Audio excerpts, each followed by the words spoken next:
Hello, I'm Peter Flowers. I and my family have had enough of this abuse over the last few weeks by social services.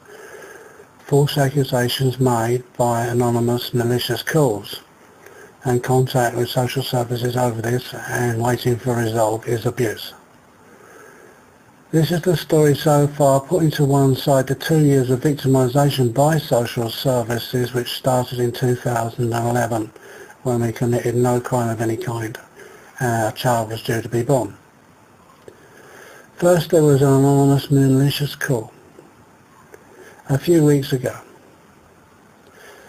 I and my child visited Joan's house, Gravesend, to see a social worker to resolve the false accusation. We made an agreement with the social worker that a health visitor would come round and see our home, as my wife rightly did not wish to see a social worker after all the hell she's been put through in the past. The social worker lied and sent an email after the meeting in an attempt to break the agreement. I challenged and the health visitor came round, Christine Grierson, who refused to check our daughter's bedroom, which is a health and safety issue. She also refused to get involved with 2 security issues related to the malicious phone call.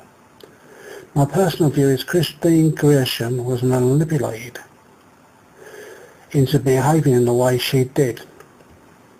There cannot be any other reason. There was a nursery nurse with her who seemed very strange.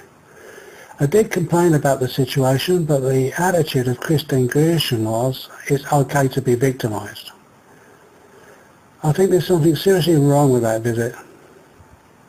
Their behaviour and refusal to see Priscilla's bedroom is out of order.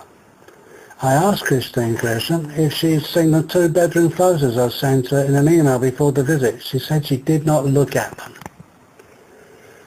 On the 22nd of the 8th, 2016, there was a major banging and shouting at our front door. I was undressed. By the time I got dressed and downstairs, the door lock had been smashed off. I was only about 4.5 minutes, something like this. The person who was screaming and banging was a housing officer, Tracy Pragnall, of King's Farm Office. As far as I'm concerned, she's not very good at her job. There was no reason to smash the door lock. The situation was, there was another phone call 4 days previous to the 22nd. So there was no emergency or any need to go smashing the door lock because we couldn't get down to the door instantly.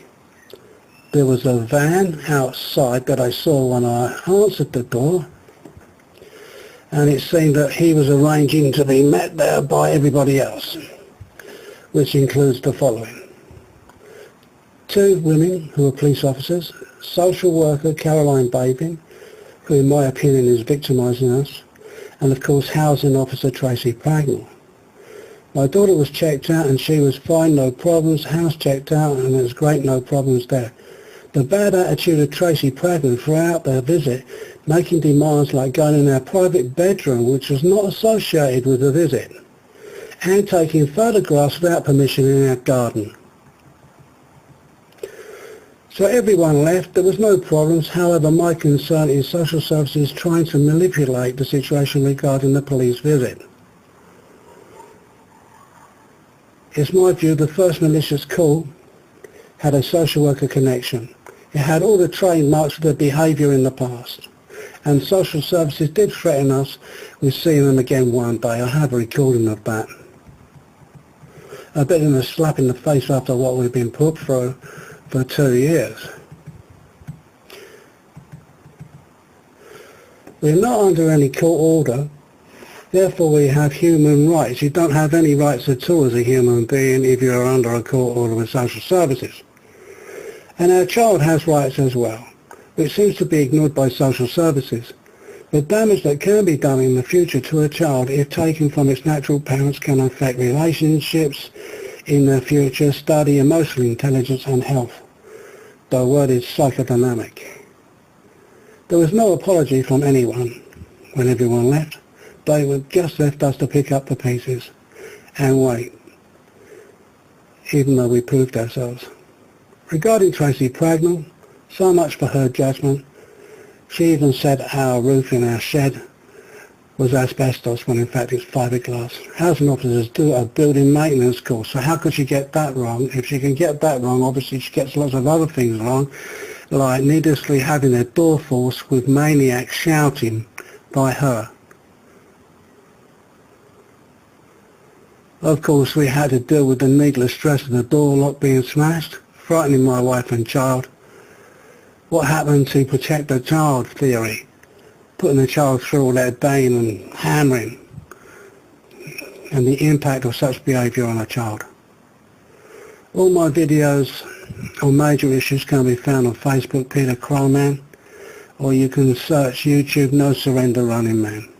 Thank you for your time.